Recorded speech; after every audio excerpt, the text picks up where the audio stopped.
नमस्कार विद्यार्थी मित्रांनो. आपण इयत्ता 7वीच्या गणिताला सुरुवात करणार आहोत. ही जी नवीन पुस्तकं आपल्याला दिलेली आहेत ते द्विभाषिक आहेत, म्हणजे त्यामध्ये इंग्रजीमधून सुद्धा तुम्हाला त्या शब्दांचं अर्थ सांगितलेला आहे. पाठ पहिला भूमितीतील मूलभूत संबोध, बेसिक कन्सेप्ट इन जिओमेट्री. चला तर चर्चा करूया. मग सुरुवातीला या ठिकाणी तुम्हाला एक रांगोळी दिलेली आहे, ती पूर्ण करायची आहे आणि ती पूर्ण झाल्यानंतर आपण याची चर्चा करायची आहे. असं समजू की ती रांगोळी आपण पूर्ण केलेली आहे. त्यात काही प्रश्न दिलेले आहेत.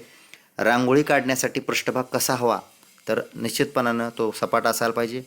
प्रश्न दुसरा आहे, रांगोळी काढताना सुरुवात कशी केली, तर त्या ठिकाणी अगोदर आपण सुरुवातीला ठिपके दिले आणि नंतर रांगोळी काढली. रांगोळी पूर्ण करण्यासाठी काय काय केले, सुरुवातीला ठिपके दिले, त्यानंतर ते ठिपके आपण जोडले. रांगोळीत तुम्हाला कोणकोणते आकार दिसतात, तर या काढलेल्या रांगोळीमध्ये आपल्याला वेगवेगळ्या प्रकारचे आकार दिसतात, त्रिकोण, चौकोन, आयत. त्यानंतर स्कूटरवर किंवा हत्तीच्या पाठीवर रांगोळी काढता येईल का, हे दिलेलं आहे प्रश्न. तर त्याचं उत्तर आपल्याला नाही म्हणता येईल, कारण जर पृष्ठभाग जर हालत असेल तर आपल्याला रांगोळीचे ठिपके व्यवस्थित देता येणार नाहीत. आणि शेवटचा प्रश्न आहे की कागदावर रांगोळी काढताना ठिपके कशाने काढतात, तर त्या ठिकाणी आपण उत्तर देऊ की पेन्सिल आणि पेनने. पुढे जाऊया. या ठिकाणी जाणून घेऊया हे दिलेलं आहे. तर सुरुवातीला आपण भूमितीतल्या मूलभूत संबोधामध्ये सुरुवातीला बिंदू पॉईंटची संकल्पना स्पष्ट करणार आहोत. बिंदू म्हणजे आपल्याला माहिती आहे, बिंदू म्हणजे लहानसा ठिपकाने आपण बिंदू दर्शवतो. आणि पेन किंवा टोकदार वस्तूनं पेन्सिलनं कागदावर दिलेला जो ठिपका असतो त्याला आपण बिंदू असं म्हणतो, त्याला आपण पॉईंट म्हणतो इंग्रजीमध्ये. आणि रांगोळीचे ठिपके ही सुद्धा एक बिंदूची प्रतीक आहेत आणि याला आपण नाव देऊ शकतो, जसं की इंग्रजी अक्षराने या ठिकाणी आपण PAT या आकृतीमध्ये दिलेले नाव आहेत, त्याला आपण असं वाचायचं, बिंदू P, बिंदू A, बिंदू T, असं आपण त्याचं वाचन करतो. त्यानंतर दुसरी संकल्पना आहे रेषाखंड व रेषा. आता एक कागद घ्या, तुम्ही याचा प्रयोग करून स्वतः पहा. कागदावर A व B असे दोन बिंदू घ्या आणि ते पट्टीच्या सहाय्याने आपण काय करा, ते जोडून घ्या. आणि जोडल्यानंतर एक आपल्याला त्या ठिकाणी एक स्ट्रेट लाईन, म्हणजे आपल्याला एक सरळ रेघ त्या ठिकाणी भेटेल. त्या रेघेला आपण कोणत्याही दोन्ही बाजूनं वाढवता येईल का असा विचार करूया, तर आपल्याला निश्चितपणाने वाढवता येईल. या ठिकाणी दुसरी जी दिलेली आहे रेषा ती वाढवलेली आहे पहा. आणि ही रेघ जेवढा कागद आहे तेवढा आपल्याला दोन्ही दिशेनं वाढवता येईल. कागद खूप मोठा असेल तर खूप मोठी करता येईल आणि मैदानावर किती मोठी रेघ मारता येईल, जितकं मैदान मोठं आहे तितकी आपल्याला रेघ मारता येईल. अशी आपण कल्पना करूया की ही रेघ दोन्ही बाजूला अमर्याद वाढवता येईल. अशा आकृतीला आपण रेषा असं म्हणूया. या ठिकाणी बघा आकृतीमध्ये रेषा AB अशी दिलेली आहे. A पासून B पर्यंतची ती रेघ होती, आपण काय केली, पुढं वाढवली. आणि आपण पाहतो की अशा प्रकारच्या रेषा आपण दोन्ही बाजूला अमर्याद आहेत हे दाखवण्यासाठी आपण बाण त्या ठिकाणी दाखवलेले आहेत त्या रेषेला दोन्ही बाजूनं. मग आपण काढलेली पहिली रेघ जी होती A पासून B पर्यंतच होती, ती रेघ नव्या रेषे, आता ही मोठी जी रेषा काढली आपण त्याचा ती रेघ जी आहे ती ह्या नवीन रेषेचा तुकडा झालेला आहे, म्हणजे त्याला आपण रेषाखंड असं म्हणतो, लाईन सेगमेंट असं म्हणतो. खंड म्हणजे सेगमेंट म्हणजे तुकडा, पीस म्हणतो आपण त्याला. रेषाखंडाला त्याच्या अमर्याद दाखवणारे दोन बिंदू असतात रेषाखंडाला, त्यांना अंत्यबिंदू असं म्हणतात. त्याची मर्यादा दाखवणारे दोन बिंदू त्याला अंत्यबिंदू म्हणायचं. जसं AB या रेषाखंडाचा A हा अंत्यबिंदू आहे आणि B हा एक अंत्यबिंदू आहे. रेषा एका लहानशा अक्षरानं सुद्धा दाखवता येते, रेषा L असं सुद्धा आपण त्याला म्हणू शकतो. किंवा त्याच रेषेला आपण रेषेचं वाचन कसं करू शकतो, रेषा AB, रेषा PQ अशा पद्धतीनं. तर आपण आतापर्यंत भूमितीतील मूलभूत संबोधामध्ये बिंदू आणि रेषा आणि खंड हे पाहिलेलं आहे. त्यानंतर पुढचा घटक पाहणार आहोत, किरण. आता या ठिकाणी शेजारी तुम्हाला दोन आकृत्या दिलेल्या आहेत, चित्र दिलेले आहे. त्या चित्रांमध्ये तुम्हाला काय दिसतंय, पहिलं चित्र आहे सूर्याचं, दुसरं चित्र आहे विजेरीचं. विजेरी म्हणजे बॅटरी म्हणतो आपण त्याला, टॉर्च. तर या ठिकाणी काय दिसतंय तुम्हाला याच्या चित्रामध्ये, तर सूर्याची किरण अगदी सरळ दिशेनं सगळ्या दिशेनं चाललेली दिसत आहेत आणि विजेरीतले प्रकाश किरण हे एका ठिकाणाने येऊन एका दिशेनं सरळ पुढे जात असताना दिसतात. तर किरण हा एक रेषेचाच भाग आहे. एका बिंदूपासून सुरुवात होऊन तो एका दिशेनं पुढं जात राहतो, फॉरवर्ड म्हणतो आपण त्याला. पुढं जाणं म्हणजे फॉरवर्ड. किरणाच्या सुरुवातीला जो बिंदू असतो त्याला आपण आरंभ बिंदू असं म्हणतो. या ठिकाणी आकृतीमध्ये दिलेला P हा आरंभ बिंदू आहे, जिथून ते किरण सुरू झालेलं आहे. क्यूच्या दिशेनं ते किरण अमर्याद असं पुढं जात आहे आणि अमर्याद चाललंय हे दाखवण्यासाठी आपण त्याला बाणाचा उपयोग करतो. ॲरो हेड दाखवलेला आहे आपण त्या ठिकाणी. शेजारील आकृतीचं वाचन आपण कसं करतो? किरण पी क्यू असं वाचन करतो. किरण पी क्यूचे वाचन किरण क्यू पी असे करता येत नाही. आता या ठिकाणी तुम्हाला एक प्रयोग सांगितलेला आहे, ट्राय दिस. हे करून पहा. फळ्यावर काय करा, एक बिंदू काढा आणि प्रत्येक विद्यार्थ्यानं फळ्याजवळ जायचं आणि त्या बिंदूतून जाणारी एक रेषा काढायची, म्हणजे लाईन काढायची. आणि अशा किती लाईन काढता येतील आपल्याला? तर आपल्याला एका बिंदूतून जाणाऱ्या असंख्य अशा प्रकारच्या रेषा आपल्याला काढता येतील. इन्फिनाईट म्हणजे असंख्य रेषा काढता येतील. आणि जेव्हा दोनपेक्षा अधिक रेषा एकाच बिंदूमधून छेदतात तेव्हा त्याला आपण एक संपाती रेषा असं म्हणतो आणि त्या छेदनबिंदूला संपात बिंदू असं म्हणतो. या ठिकाणी आकृतीत दिसायला संपात बिंदू पी हा आहे. तर या ठिकाणी तुम्हाला सांगा म्हणून या ठिकाणी आणखीन एक ॲक्टिव्हिटी दिलेली आहे, उपक्रम दिलेला आहे. सांगा पाहू. Can you tell? शेजारील आकृतीत 9 बिंदू दिलेले आहेत. बघा मोजा. 1 2 3 4 5 6 7 8 9. तर त्यांना वेगवेगळी नावं द्या. ABCDEFGHI अशी नावं द्या. मग 2 बिंदू भिन्न बिंदूमधून जाणारी एक आणि एकच रेषा काढता येते हे आपल्या लक्षात येईल. 2 भिन्न बिंदूमधून तुम्ही रेषा काढून बघा, एकच काढता येईल, दुसरी रेषा त्या बिंदूमधून जाणार नाही. या 9 बिंदूपैकी कोणते 3 किंवा अधिक बिंदू एका सरळ रेषेवर आहेत?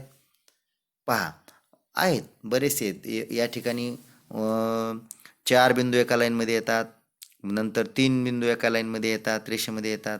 मग जे 3 किंवा अधिक बिंदू एका सरळ रेषेमध्ये असतात त्यांना एक रेषीय बिंदू म्हणतात. एक रेषीय बिंदू म्हणजे काय? एकाच रेषेवर येणारे बिंदू. या 9 बिंदूपैकी कोणते 3 बिंदू किंवा अधिक बिंदू रेषेवर येत नाहीत? जे बिंदू एका सरळ रेषेवर येत नसतात त्यांना नैक रेषीय बिंदू. म्हणजे आपण आता शिकलो, एक रेषीय बिंदू म्हणजे एका रेषेवर असणारे, नैक रेषीय म्हणजे एका रेषेत नसणारे. त्यानंतर पुढची संकल्पना आहे प्रतल. या प्रतल या संकल्पनेमध्ये या ठिकाणी आपल्याला चित्र दिलेले आहेत 3. एक टेबलचं चित्र आहे, एक फळ्याचं आणि एक LPG सिलेंडरचं. तर पहा, या तिन्ही आकृत्यांचे पृष्ठभाग कसे आहेत? टेबलाचा पृष्ठभाग सपाट आहे, फळ्याचा पृष्ठभाग सपाट आहे, परंतु जे सिलेंडर दिलेलं आहे गॅसचं त्याचा पृष्ठभाग हा सपाट नाही, गोलाकृती आहे. म्हणजे 2 चित्रातील पृष्ठभाग सपाट आहेत आणि हा सपाट पृष्ठभाग एक अमर्याद पृष्ठाचा भाग आहे. याच सपाट पृष्ठभागाला आपण गणिती भाषेमध्ये प्रतल असं म्हणतो. गणिती भाषेमध्ये प्रतल असं म्हणतो, प्लेन असं म्हणतात त्याला. शेजारील आकृतीतील प्रतलाचे नाव HA आहे आणि ही आकृती अमर्याद आहे चारही बाजूनं, म्हणून त्या ठिकाणी आपण बाण दाखवलेले आहेत. त्यानंतर पुढचा मुद्दा आहे समांतर रेषा, पॅरलल लाईन्स. आता शेजारी एक आकृती दिलेली आहे, ती आपल्या परिचयाची आहे, आपल्या वहीचं ते पान आहे आणि या वहीचं पान जे आहे तो एक प्रतलाचा सुद्धा भागच आहे. आणि ह्या ज्या आडव्या रेषा आहेत पानावरती ओढलेल्या, त्या आपण लिहिण्यासाठी आपल्या अक्षरं आपल्या ओळी सरळ याव्यात यासाठी ओढलेल्या आहेत. त्या रेषा एकमेकांना पुढे जाऊन छेदतील का, मिळतील का एकमेकांमध्ये? तर त्याचं उत्तर आहे नाही, त्या मिळणार नाहीत. कितीही लांबवर ओढल्या तर ते एकमेकींना मिळणार नाहीत. म्हणजेच मला हे समजलं असं म्हणता येईल की एका प्रतलात असलेल्या व एकमेकींना न छेदणाऱ्या रेषांना आपण समांतर रेषा म्हणजेच पॅरलल लाईन असे म्हणतो. आता या ठिकाणी खालील काही रिकाम्या चौकटीमध्ये छेदणाऱ्या रेषा किंवा समांतर रेषा दिलेल्या आहेत, तर त्या आपण शोधायच्यात. काय करायचं आहे की योग्य पर्याय लिहायचा आहे की सुरुवातीच्या पहिल्या 2 रेषा आहेत त्या समांतर आहेत का, एक छेदणाऱ्या आहेत एकमेकींना, तर त्या छेदणाऱ्या रेषा. नंतर दुसऱ्या क्रमांकाच्या 2 रेषा आहेत त्या कशा आहेत, तर एकमेकींना छेदणाऱ्या नाहीत, तर त्या समांतर रेषा आहेत, पॅरलल लाईन्स आहेत. आणि नंतर तिसऱ्या आकृतीमधल्या ज्या रेषा आहेत ती एक वरची रेषा तिरपी आहे, त्यामुळे ते पुढे जाऊन एकमेकीला छेदू शकतात, त्यामुळे त्या समांतर रेषा नाहीत. आता गणित माझा सोबती या सदरामध्ये आपण मैदानात किंवा आकाशामध्ये वेगवेगळ्या प्रकारचं निरीक्षण जर केलं तर त्या ठिकाणी एक रेषीय, नैक रेषीय, समांतर रेषा, प्रतल ह्या सगळ्या संकल्पना आपल्याला दिसतील. उदाहरणार्थ बघा, या ठिकाणी खेळाचं चित्र दिलेलं आहे आणि हे खेळ कोणता आहे ओळखा पाहू. हां बरोबर, खो खो. तुम्ही ओळखलं ना, तर हा खो खोच आहे. या खेळामध्ये मुलं कसली बसलेली आहेत बघा, एक रेषीय मुलं एका रेषेत बसलेली आहेत, काही मुलं एक रेषीय नाहीत. खेळाडू कसे बसलेले आहेत, काही एक रेषेमध्ये, पळालेले खेळाडू नैक रेषेमध्ये आहेत आणि त्यांच्या समोर ओढलेल्या ज्या रेषा आहेत त्या अगदी समांतर रेषा आहेत. आणि ते ग्राउंड म्हणजे एक प्रतलच म्हणता येईल. आता हे आकाश म्हणजे एक प्रतल म्हणूया आपण. तुम्ही जानेवारीमध्ये संध्याकाळी 7 नंतर आकाशामध्ये पाहिलं असेल की त्या ठिकाणी मृग नक्षत्र दिसतं. म्हणजे ताऱ्यांच्या काही विशिष्ट स्थानावरून ती नक्षत्र वेगवेगळी पाडलेली आहेत. नंतर ते हळूहळू आकाशामध्ये वर जाते आणि या नक्षत्रामध्ये एका सरळ रेषेत 3 तारे दिसतात. 3 तारे दिसतात का? तर स्ट्रेट लाईनमध्ये स्टार्स दिसतात 3. त्याच रेषेवर सेम लाईनमध्ये काही अंतरावर एखादा ठळक तारासुद्धा दिसतो का ते पहा. अशा प्रकारे आपण या पाठामध्ये आपण जे काही भूमितीतील मूलभूत संबोध पाहिलेले आहेत आणि या मूलभूत संबोध पाहिल्यानंतर त्या ठिकाणी आपल्याला सराव संच दिलेला आहे. तर सराव संचसुद्धा आपण पाहूया थोडक्यात की या ठिकाणी सराव संचामध्ये पहिली आकृती आहे. आकृतीवरून नावे लिहा. रेषे बिंदू कोणकोणते आहेत ते लिहायचे. म्हणजे एकाच रेषेवर असणारे जसं की RON हे एकाच रेषेवर आहेत. MOT हे एकाच रेषेवर आहेत. किरण कोणकोणते आहेत तर किरणला एक आरंभ बिंदू असतो. एका दिशेनं किरण वाढत चालतं.